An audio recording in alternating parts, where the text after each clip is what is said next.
This is the Alden Report.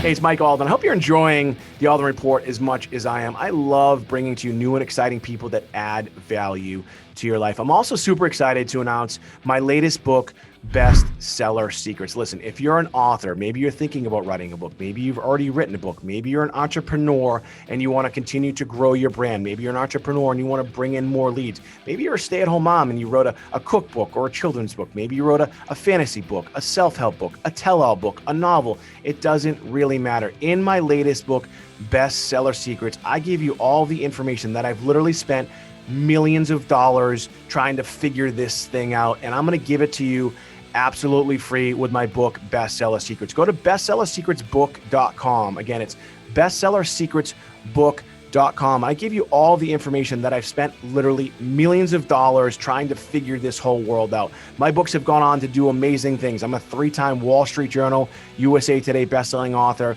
I've hit #1 on Amazon hundreds of times. My books have been the #1 book in the world against all books in every category. And I've also done this for other authors. And I'm giving you this information absolutely free. Just go to bestsellersecretsbook.com. You got to pay a small processing fee, but it doesn't really matter, again, because I've spent millions of dollars. And here's the other secret.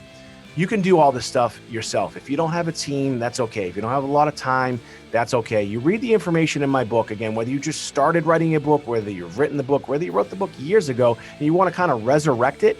In my book, Bestseller Secrets, I show you exactly what you need to do, and I'm giving you the book absolutely free. Go to bestsellersecretsbook.com, download the book, take that information, use it to become a bona fide, legitimate #1 bestseller. I show you how to become a #1 bestseller in less than 24 hours. And again, I'm giving you this information for free. Go to bestsellersecretsbook.com. Again, it's bestsellersecretsbook.com. This is the Alden Report. All right. Well, my name is Michael Alden. We are here in Blue Bay Studios. I am rocking my 99-cent glasses like I normally do, even though it is 7 o'clock at night Eastern Standard Time. And I'm super excited. This is not the first time that I've had an international guest on, but I think this is the first guest that I've had from Australia. And I'm really excited to have my next guest. Her name is Donna Campisi, and she is she's just an amazing person. We met actually on this amazing app called Clubhouse. She's an author. She's a ghostwriter. She's an entrepreneur. She's a motivational speaker, and she has really an amazing story. And, you know, I like having people on that are authentic, that have real stories, and that can, you know, share their struggles with you and share their stories with you, that hopefully, you know, maybe they're going to give you some tidbits and some things that you can do to help your life and motivate you. And again, I'm really excited to have her all the way from Australia. Donna, thanks so much for being my guest. Thanks for having me, Mike. And thanks for, doing this at 7 o'clock at night. That's really going out of your way. So first question, what time is it in Australia right now? It's 11 a.m. So as you can see, the sun coming out of the window. And I'm so normally darker than this. So it's Thursday for you. Yes. Yeah, we're ahead of you, aren't we? That's right. Yeah. So it's actually Wednesday. Isn't that crazy? You. Isn't that crazy? So I'm talking to you in the future, which is super, super cool. So tell us a little bit about yourself. No, I'm only kidding, because she told me not to say that.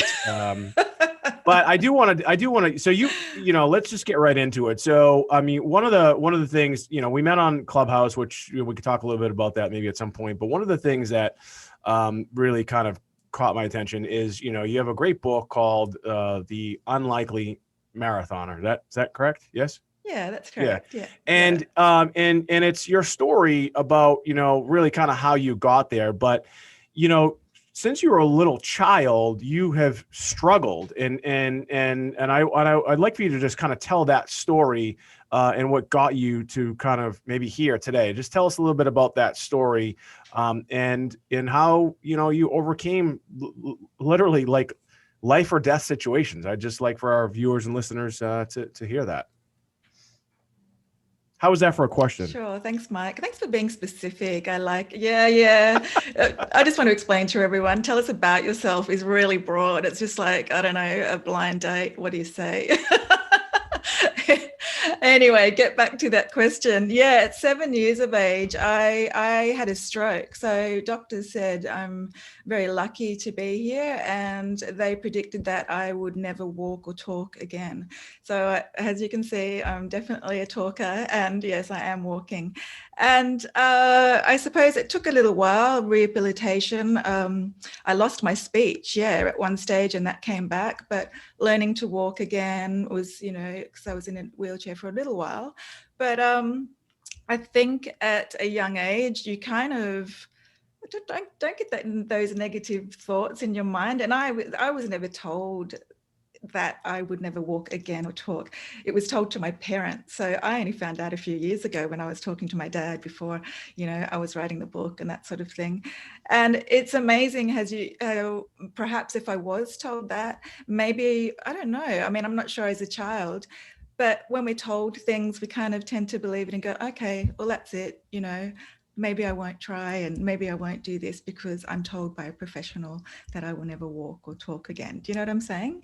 So so life has had its challenges, and before the book, I've been writing my story for a little while, and because people have always said to me when they ask, oh, why are you limping, Donna? Or, asked different questions about me, I would say, I had a stroke, and tell them a little bit about it.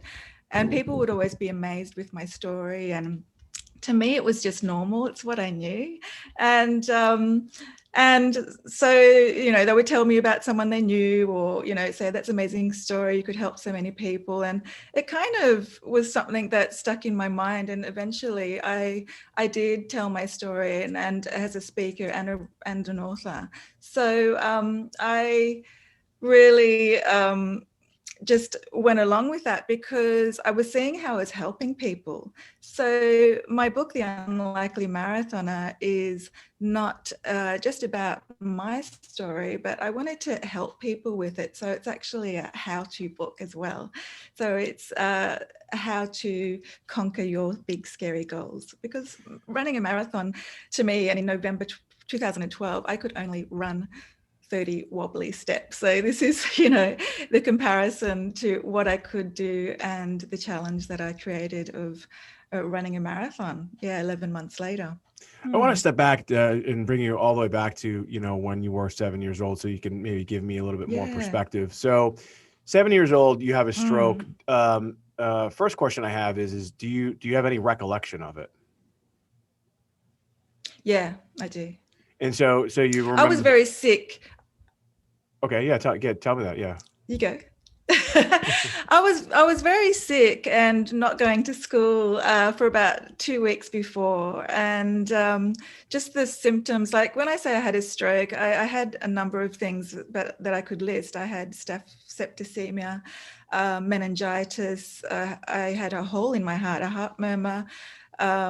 Spleno something or other, which means I don't even know the word, but I had a swollen spleen, and there was a number of things that went on. And as I said, I lost my speech. But beforehand, the lead up to it, I was very sick. I stayed home from school, and I wasn't just making it up this time. I really was sick, Right. When you don't want to go to school sometimes, but no. And I remember my mum taking me to a GP, which was not mine. He was filling in for mine. And I could barely walk, and we were struggling to, actually, someone gave us a hand because it was only Mum and I, to get me into the clinic. And when we saw the doctor, he said, oh, I think Donna has tonsillitis. And my mum was kind of, but she's struggling to walk kind of thing. But when we talk about it now, my mum says, I think the doctor just thought I was one of those overprotective mothers, or, who had no idea. But I think a mother's instinct is always right. And so it turned out to be much more serious. After that, went home, and then overnight had the stroke in the middle of the night. And so I vaguely remember that. And just the way my dad explains it to me, he said, look, your eyes were kind of rolling at the back, do you know what I mean? At the back of your head, you were shaking. I even wet the bed, so I lost all control and just shaking and lost my speech after that. So so it was a very serious condition. They rushed me to the local hospital, my local hospital, then just did tests and couldn't work out what it was. And so then they told me to go to a city hospital because I lived in a country town in Victoria, in Australia. And so the nearest city is Melbourne. And they flew me to the Royal Children's Hospital in Melbourne. And that's where they nicknamed me the mystery girl, because they even, were going, well, what's going on? They hadn't seen this before in a child before.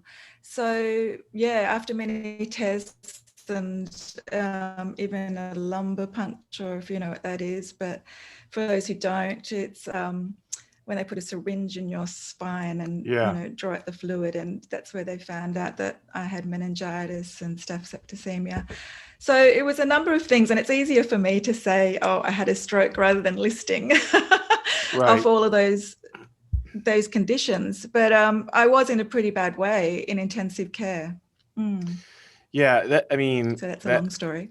No, thanks for sharing that. And one of the reasons why I wanted to ask that too, and you kind of alluded to it earlier, which was, it's all you knew. And you hear a lot of times when people are kind of dealt a hand that is subpar, so to speak. They're born with some sort of genetic abnormality or what have you, and you see it over and over and over again. It's all that you know, and you don't necessarily see it as a negative, right? It's just, you're 7 years old. This happened, I suppose.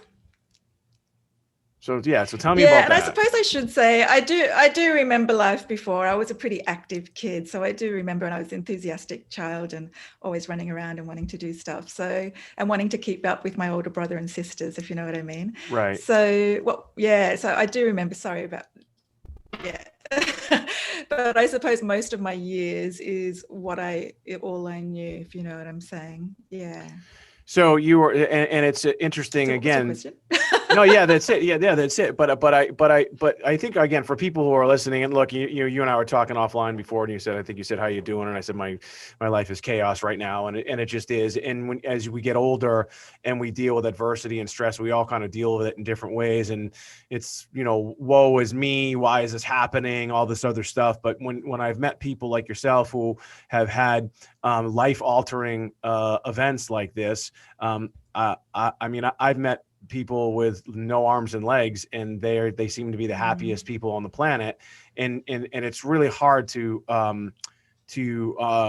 digest that and just say, well, how can this guy be happy? He's got no arms, no legs. I met a guy at an event, and he was from Iraq, and as a child, his family ran over an IED. And then they just literally left him for dead. And then someone found him, and now he's a motivational speaker. And I just remember talking to him like, how could you, I don't know, how can you just be happy? And and he basically kind of said, well, it's all he knows. He didn't know anything else, Yeah. And I know what you mean. And I don't think you should beat yourself up either about your struggles and, chaotic, things that are happening and whatever else is happening in your life, because it's all relatives to that person. So I'm never looking at other people and going, oh, what are they whinging about? I've been through worse. I don't think like that. But I know what you're saying, because even I always remember these, after a speaking event, two people came up to me. They were a mother and daughter. And I remember the mother saying, why is it people like you that have been through adversity that are, inspiring other people and seem positive and that sort of thing? And maybe it's determination. And then I corrected myself and I said, no, I think it's gratitude. And you really giving those examples that you did of the other people that you've spoken to who've been through some tough times and some worse things that, if you want to categorize it. But I think at a young age, I learnt gratitude too. My mother always used to say to me, even in hospital, because she saw a lot and she was with me every day, she said, Donna, there's always someone worse off than you. And I did see other children that didn't make it. And that was at a very young age. And that is something that I write about in my book too. And I'm really grateful for how far I've come, because if you saw me 7 years ago, at 7 years of age, I should say, you could have said that I'd be a lost cause. Because I remember my father saying to me too, that when the doctors, saw me in this critical condition and they compared me to another boy that was there just lying there, not comprehending anything, having to be fed by a tube and just not understanding anything. And they said, Donna will probably go home like that, so be prepared. But my dad said to me, which I thought was interesting, and he said, I could see by the look in your eye, Donna, that you could, I don't know, there was something there. And my parents have such a strong faith, and I really believe, and I just think they're amazing people. You're a parent yourself, so to go back and think about your daughter, for instance. I know you have a daughter. I don't know if you have other children. Well, I mean, just the one that I'm aware of. Oh, well, we can talk. That's another interview.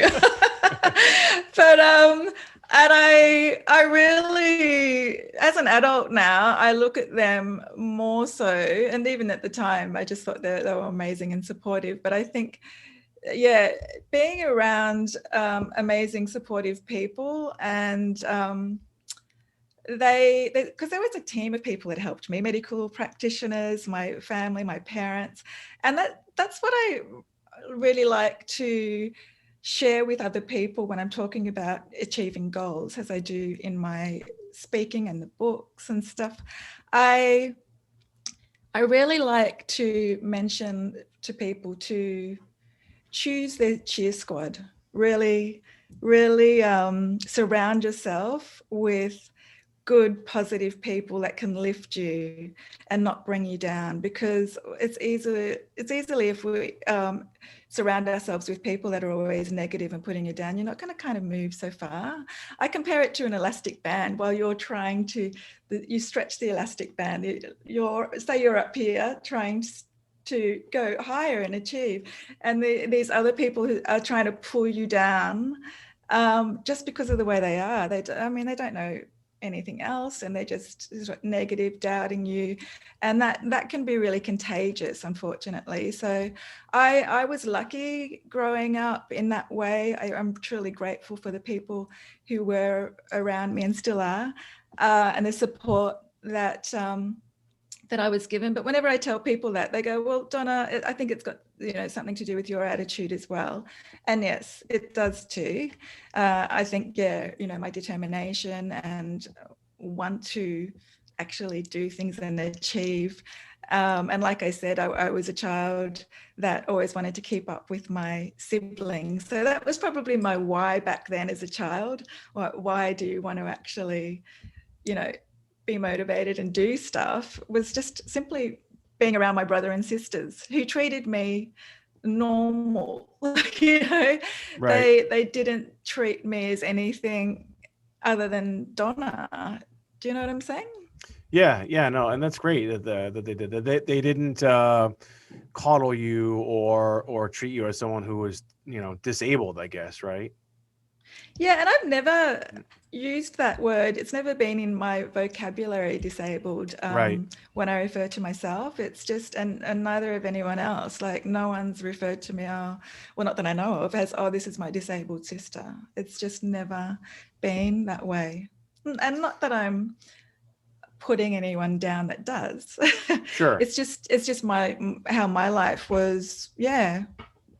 Well, again, was and is. I just, one of my other questions was, and I think you kind of already answered it, was, this gratitude that you do have, is it something that you just developed on your own? But it sounds like it really kind of came from your parents, and more specifically your mom, by saying, there's always someone worse off. And as a child, because I knew how I felt, and it's not always sunshine and rainbows and lollipops or whatever that saying is. I did feel like crap at times, Right. So I knew my situation, and sometimes as a child, me thinking literally, I would think, I don't want any other person to feel like I do, so I really don't want to know that someone else is worse. Do you know what I mean? Right. Because I've never said why me either, because I wouldn't want it to happen to anyone else either. Why would I say that? Why me? It's just not a question that I ask myself. Yeah. In a second, I do want to talk to you. I want to talk to you about your book, The Unlikely Marathon. I want to talk to you about, how that came about, why you decided to run a marathon. I have no desire to run a marathon at all, but I want to talk to you about that in a second. So we're on with Donna Campisi. We met on this amazing app called Clubhouse. We have nothing to do with Clubhouse. This is how we met. She's all the way in Australia. I'm here just north of Boston. I wanted to have her on because obviously she's got an inspiring story, and she inspires me, and we've actually become, pretty close, I think, pretty quick, which is kind of fun. If you'd like some more information about Donna, you can just go to donnacampisi.com. It's DONNACAMPISI. Again, DONNACAMPISI.com. You can just Google her. She's also on Instagram. She's on Facebook. She's a motivational speaker. She's an author. She's written several books, actually. But I'm kind of like being very specific because she told me she wants me to be specific. So I'm going to try and be very specific about her book, The Unlikely Marathoner. So again, if you'd like some more information, you can just visit her website. You can just Google her as well, all the way in Australia. So all right. Running a marathon. So again, the term disabled, we're not going to use that term. It's okay. You can use it if you want. But there's no disputing the fact that you had some physical difficulties from age 7 on. Sure. I think I was reading, at 14, did something happen again? Yeah, I was diagnosed with type 1 diabetes. So I was in a pretty critical condition then too.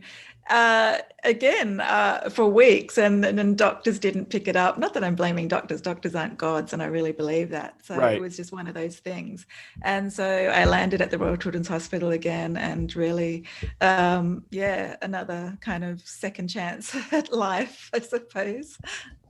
Yeah, I think about that again. And I used to, when I was we're going to get into the marathon in a second, but, right. I remember talking to people, older people, and I would say, how you doing? And a lot of times, and I grew up kind of tough. I think, my background a little bit, and all these people that I grew up around that I was always around, they say, well, at least I have my health. And those people that would say that to me I grew up in the projects, and those people were always just kind of negative anyway.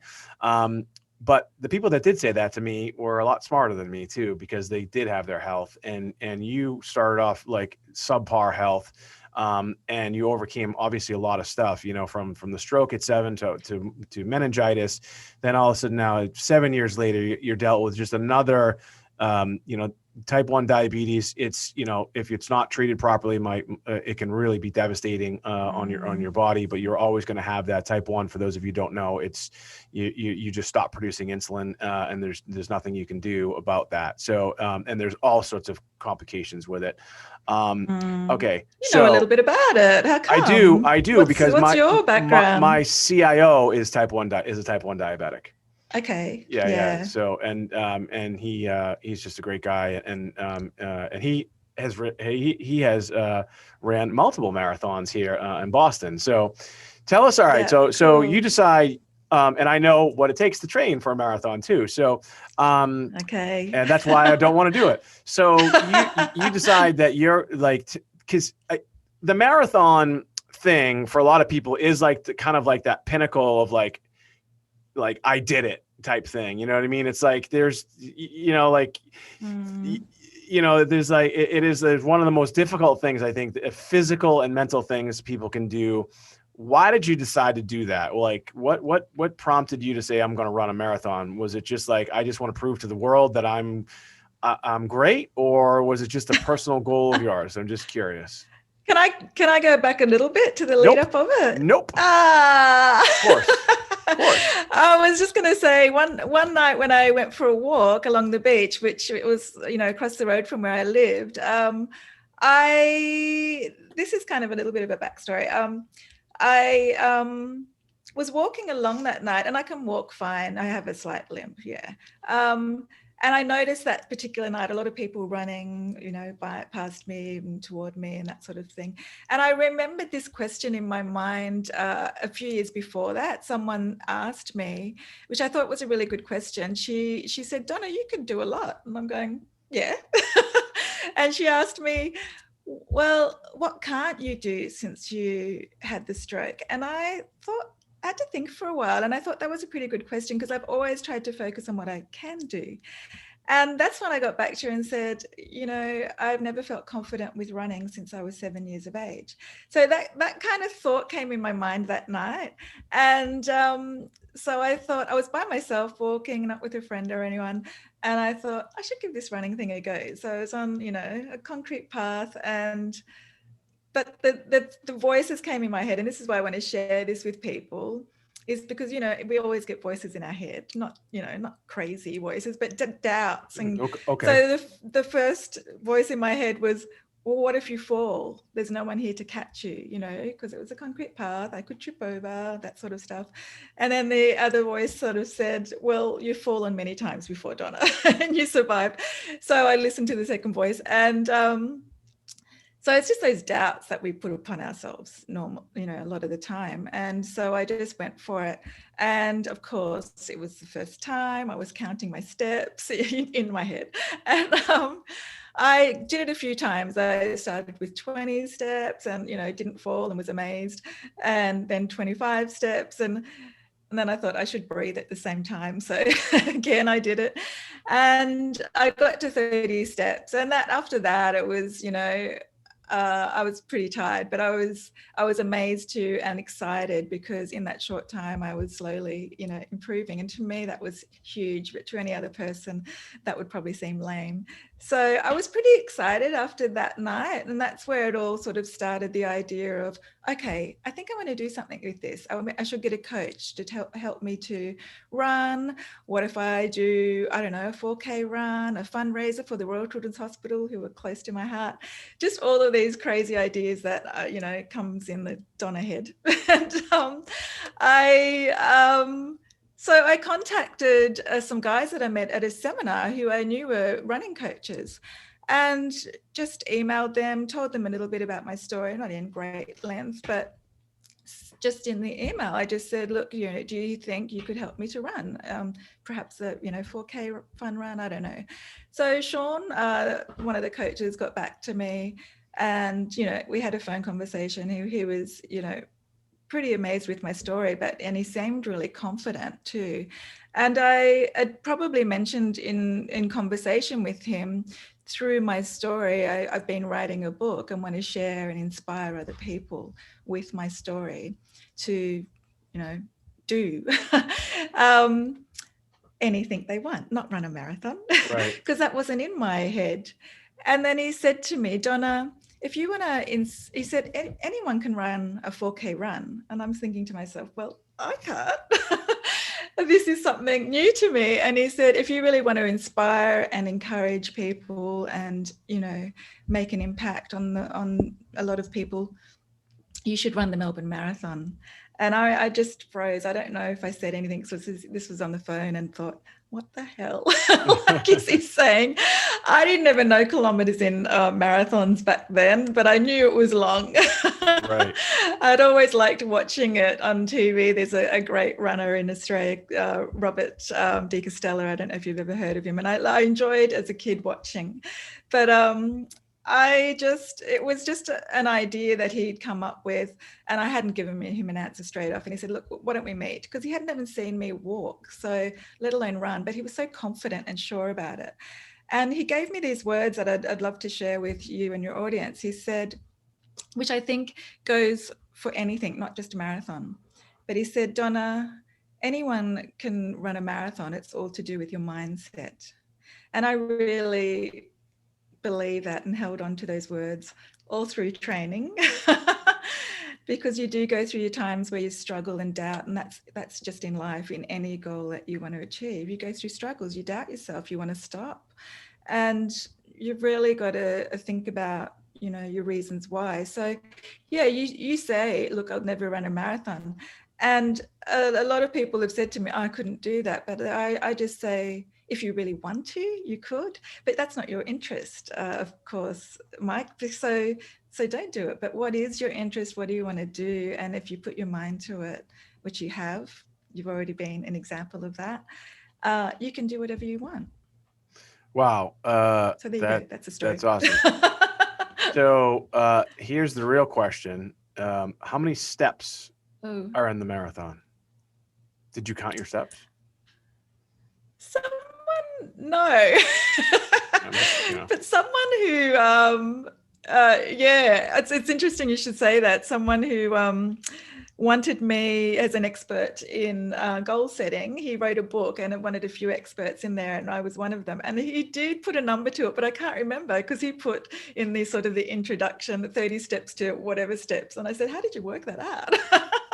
So yeah, I mean, that for you, I guess you could probably try and do the math and say the average of however. And so in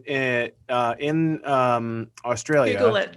There's this great thing called Google. So in Australia, it's kilometers. Here it's miles. Is it the same here? It's for whatever reason, it's 26.2 miles. I don't know what the 0.2 is, but is it the same there as far as distance? Okay. It's 42.2 kilometers. How long did it take? Yeah. I wasn't the fastest, so I don't know if I should share that. For me, it was about completing it. It was about saying that I'd done it, like you said, with, you know, a lot of marathon run. I went through struggles that day, but I pushed on. I had a few injuries that came back, like, you know, hip and ankle, that sort of thing. So it was longer than the normal, the average 5 hours, I suppose. Was it? So do I have to answer that question? You did not answer the question, but that's okay. Okay. You must know your time. What was your time? You can Google it. What was your time? It was over 6 hours. Okay, well, that, I mean, again, it's amazing. So you had a stroke. I mean, you're type like all this stuff. The fact, I mean, here in Boston, you hear and you see a lot of stories of just inspirational stories. There was one here where a gentleman would run. He ran the marathon with his son who had cerebral palsy, and he did it for like 30 something years. The guy was like 90 years old running the marathon. I know. Yeah. So like, I've seen him. Yeah, I saw him on Instagram or something. A couple years ago, it was the last one he ran, and it was just pretty awesome to see, and it was inspiring. And so, that's inspiring. So when you're now, let me ask you this now. Because you're a motivational speaker, you have a podcast. We'll talk a little bit about called Ready, Set, Goal. You've written books about motivation and things like this. Were there moments of doubt at that point where you already have? Look, I know you don't like to say this, but I'm just going to be. You're already at a bit of a disadvantage. That's just life. Let's go there. But then, that's the story, right? So then you have just that the struggles of just running a marathon, like you said, the lingering issues and injuries. Was there a point where you're like, because it happens all the time, you see it all the time. Was there a point where you're just like, I just can't do it, or like, were there thoughts like, I'm just not going to finish, or were you always like, I'm doing this, I don't care? Really? So you're exhausted, you're in pain. You have the other stuff those thoughts. I've been asked this question before. That wasn't a thought in my head. I was always thinking of the finish line, and I was thinking about my whys. Like you hear people talk about, that achieve goals go with your why, and it sounds like a broken record, but it works. It's true. And I had so many. It wasn't just one, and they really meant a lot to me. So that idea of giving up and stopping never occurred to me. No, it didn't come to me that day. Are you talking about that day at the marathon? Yeah. I'm talking when you're running the marathon. Yeah. I mean, Yeah. I get those feelings when I'm running on the treadmill for a mile. Yeah. But this meant so much to me. Firstly, I'll tell you my whys. The reason I was doing it also was to raise funds for the Royal Children's Hospital. Sure. I had so many people watching me, and I could have stopped. I mean, but I wanted to keep going. I had a huge following on social media, and people that I'd inspired and that were following me. They were even following me on an app. Like, there was this app that you could see different runners if you put their number in. Yeah, yeah. They have that here in Boston. Yep. Yeah, and apparently it was the first year they did that. And someone said, one minute you were in the lake. I said, Right. well, I haven't been in the lake, because there was this lake that we ran around as well. It was a bit of a journey. And I was doing it for the 7-year-old Donna, but I was also doing it for my family, because they had so much strength and supporting me. And I also did it for when I was training. My brother was fighting cancer, and unfortunately he didn't survive. And he was just like my hero to me. And he was probably one of my biggest cheerleaders in life in general, not just the marathon, but always supporting me. And probably because he saw me have the stroke that night, he came to the bedroom, he saw it and had seen what I'd been through.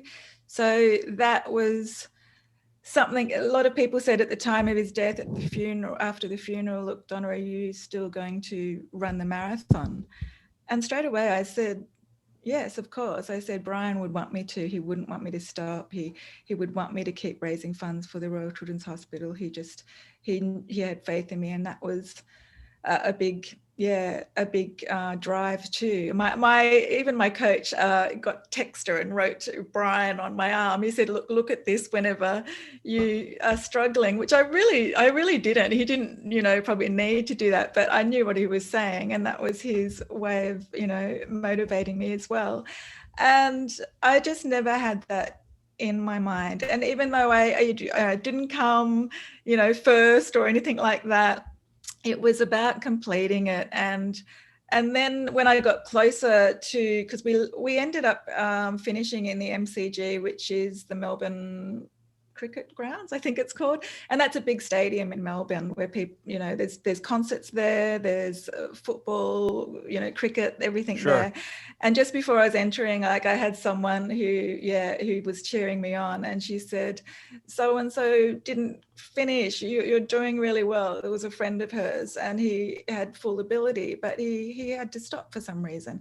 So that was her way of encouraging me, because I think I asked, I said, how's Tom going? And she said, oh, look, unfortunately he didn't finish, but you're such an inspiration, you're keeping on going. And I think giving that message out to people and kids who were following me, I had kids, I think it was, I had even one child who had been a patient of the Royal Children's Hospital, who saw me on social media and wanted to meet me, and he actually came and ran a little bit with me. I had a lot of people supporting me by a cheer squad, having supportive, positive people around. Is the internet connection going? Yeah, connection's going a little bit, but we still got you. Internet. I got you. Yeah, we're going a little bit. Okay. Okay. So that it was never a thought, to answer your question, to stop and give up. No. I love it. In a second, I want to talk to you about your podcast, Ready, Set, Goal. And I also, you say that you believe, I know you ghostwrite for people, and you believe that everybody has a book in them. And I want to talk to you a little bit about that in a second. We're on with Donna Campisi. She's all the way in Australia. We've had a little bit of some just minor, peaks here and there as far as the technical stuff, but we're getting what she's saying, and it's truly inspirational. And I'm just really happy to have her on. And I'm also happy, to call her friend. So if you'd like some more information about Donna, you can go to DonnaCampisi.com. Again, it's DonnaCampisi.com. You can also find her books on Amazon. We've talked a little bit about The Unlikely Marathoner, but she's written a few other books, and one of them was with some other co-authors. One of them is called Change is Not a Scary Word, Turn Dreams into Reality, and The Inspiration Bible. So again, if you'd like some more information about Donna, go to DonnaCampisi.com. So we don't have a lot of time left, but I want to talk to you about your podcast, the title of it, and really specifically even about goal setting. But tell me a little bit about the podcast. Why'd you start it, and how long you've been at it? Why did I start? It started in 2019, so it hasn't been going on for a long time. And as a kid, it's always been. I remember, when you're a teenager, what do you want to do when you grow up, Mike? And mine was, I want to be a radio announcer. Never really followed through with that. Did a couple of courses and ended up being a voiceover artist, which I still do. But I just thought, podcast, this is my opportunity, and I really wanted to share with people my insights of achieving goals, hence the title Ready, Set, Goal, and also other people's, and I'd love you to come on mine too, Mike, and just I love hearing people's backstories. So not everyone's going to relate to me, and I fully understand that, and that's fine. So if I get other people talking about their backstories, where they've come from, and now where they are, to give out sort of secrets and tips of how they've achieved their goals, I really, I'm really focusing on that because that's what my listeners, are obviously coming to the podcast for, because it's called Ready, Set, Goal. So I'm really enjoying it, and I'm on a bit of a break at the moment because it's a kind of a summer Christmas break. But looking forward to getting back into it and booking. And is it everywhere? Is it distributed already? Is it distributed everywhere on all the platforms? Yeah, you'll see it on Apple, Stitcher, or whatever, iHeartRadio, a whole heap of them. Yeah. And they can find it on your website too, right? It, Ready, Set, Goal. And they can just find it right all my stuff's on my website. Right. Yeah. So now this last thing, you say it's one of the last things right in your bio, and I don't know that I agree with you, but let's talk about that for a second. So you believe everybody has a book inside them. Tell me a little bit about that thought process, and why you think that, and how you're helping people, who do in fact have a book inside them, and helping them kind of tell their story. I know you're a writer yourself, but how'd you transition, or how are you doing both, from helping other people kind of extract their story into a book format? Yeah, well, that idea came from last year, 2020. At the beginning of last year, I had this thought to get a bunch of influencers together, influencers of change, and wanted to, write about people always talk about change, which was, a really big thing at the beginning of 2020 when people were talking about I love it. The beginning of the year, everyone talks about their goals and things that they want to do, but sometimes it kind of just pans out by April and other things become more important, and they kind of forget about their goals. So I really wanted to jump on this, and because it was a new decade as well, I thought, look, I want to help people, and if they're stuck on how to actually change or achieve their goals, look, let's give them some tips and stories of other people. So there was 10 authors altogether. I personally picked them and knew their story and said, hey, this is the structure of, gave them a template, the structure of the chapter that I wanted them to write, and coached and mentored them along the way. And so many, when we finished it, because it was an idea in my head in February, and I finished it and had it in our hand in October of 2020, and just super proud of the book, but also the authors and how far they'd come and changed themselves, and just seeing that growth in them, and the sort of feedback I got from that. Now they're going off doing bigger and better things, writing their own stories and so forth. I just really enjoyed that, and being on Clubhouse, which we're not getting affiliates or any money for this. We have no interest in Clubhouse. I mean, we're interested, but we don't own it, right? But I have actually spoken to many people who see that I'm an author and that I've done the collaborative book and coached and mentored. And so that's where I thought, hey, I had someone inquire about me working with her to be a ghostwriter and stuff like that.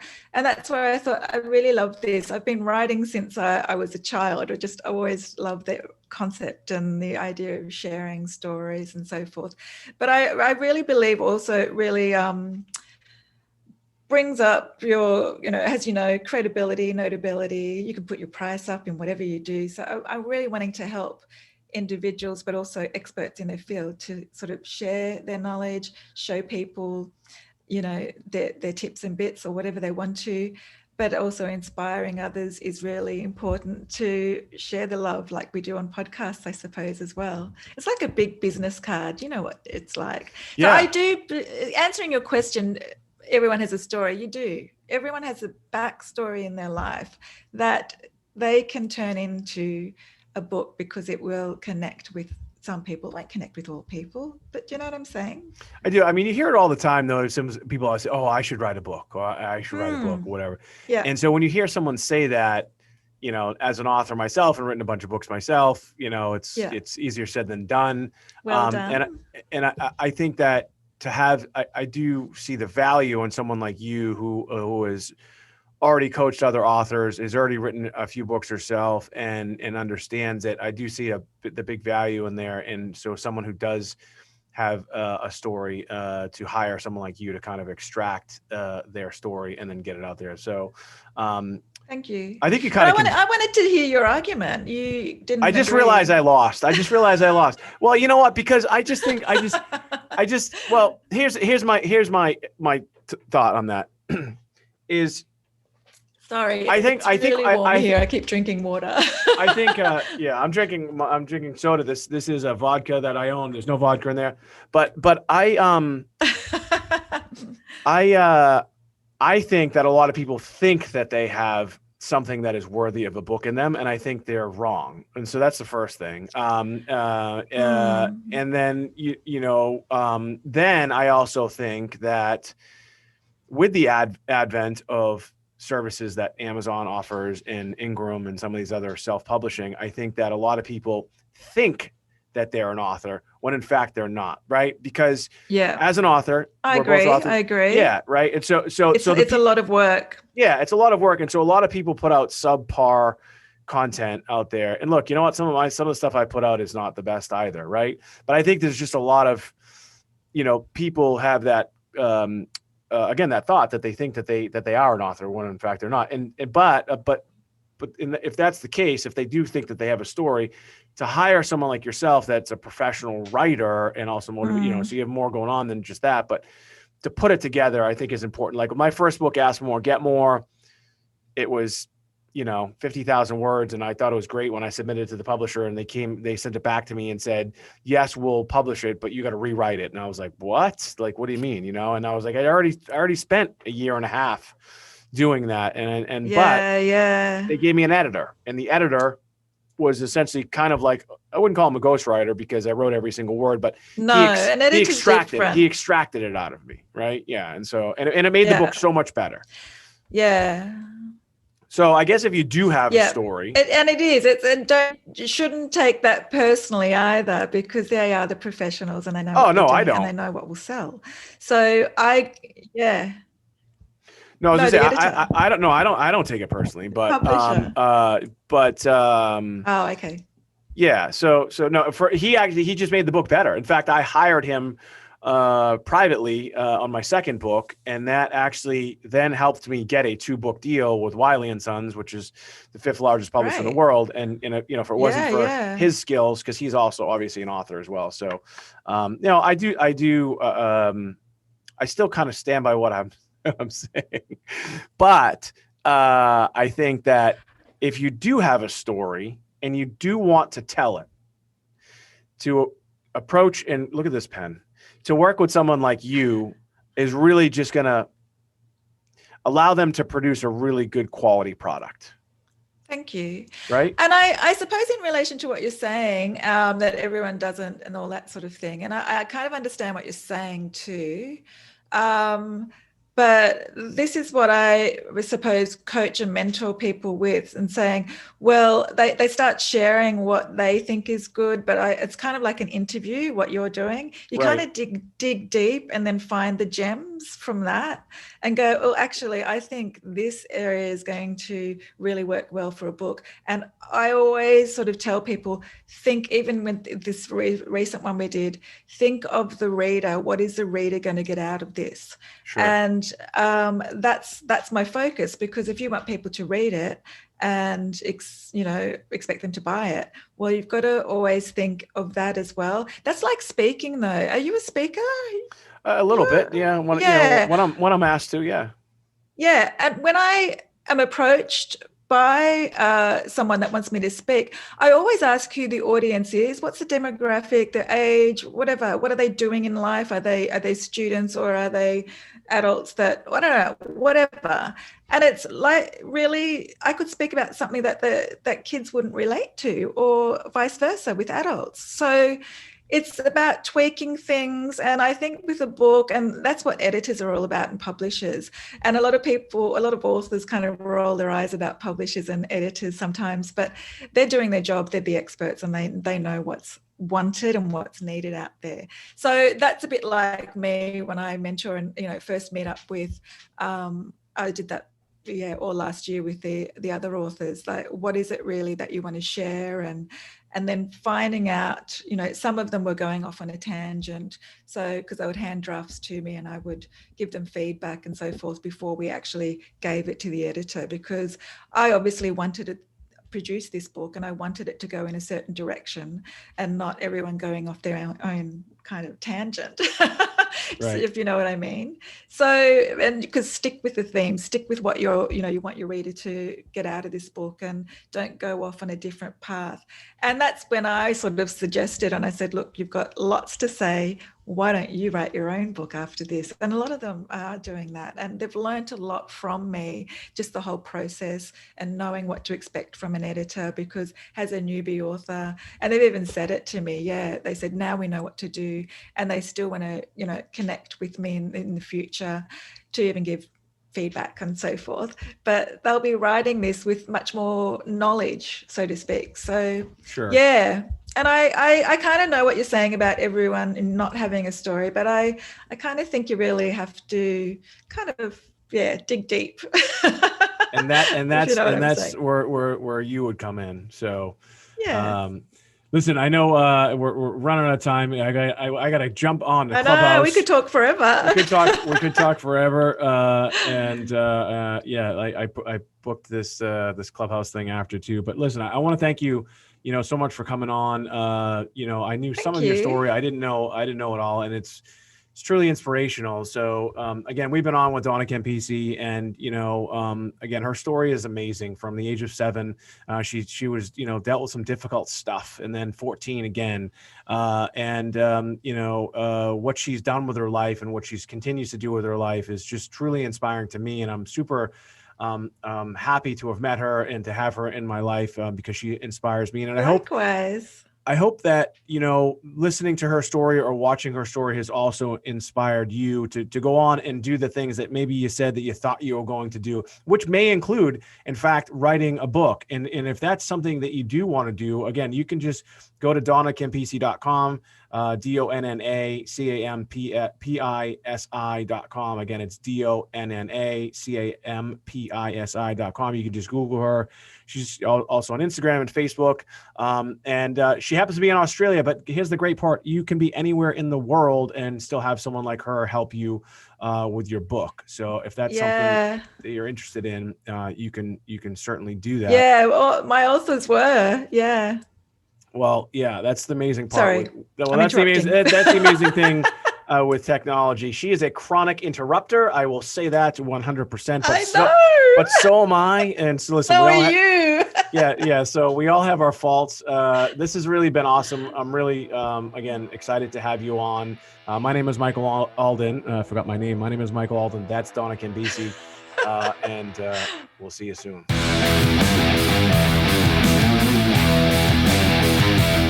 Hey, it's Mike Alden. I hope you're enjoying the Alden Report as much as I am. I love bringing to you new and exciting people that add value to your life. I'm also super excited to announce my latest book, Bestseller Secrets. Listen, if you're an author, maybe you're thinking about writing a book, maybe you've already written a book, maybe you're an entrepreneur and you want to continue to grow your brand, maybe you're an entrepreneur and you want to bring in more leads, maybe you're a stay-at-home mom and you wrote a cookbook or a children's book, maybe you wrote a fantasy book, a self-help book, a tell-all book, a novel. It doesn't really matter. In my latest book, Bestseller Secrets, I give you all the information that I've literally spent millions of dollars trying to figure this thing out, and I'm going to give it to you absolutely free with my book, Bestseller Secrets. Go to bestsellersecretsbook.com. Again, it's bestsellersecretsbook.com. I give you all the information that I've spent literally millions of dollars trying to figure this whole world out. My books have gone on to do amazing things. I'm a 3-time Wall Street Journal, USA Today bestselling author.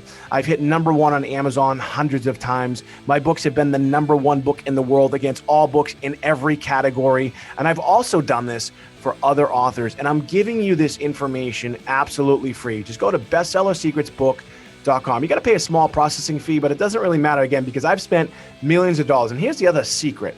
You can do all this stuff yourself. If you don't have a team, that's okay. If you don't have a lot of time, that's okay. You read the information in my book, again, whether you just started writing a book, whether you've written the book, whether you wrote the book years ago, and you want to kind of resurrect it.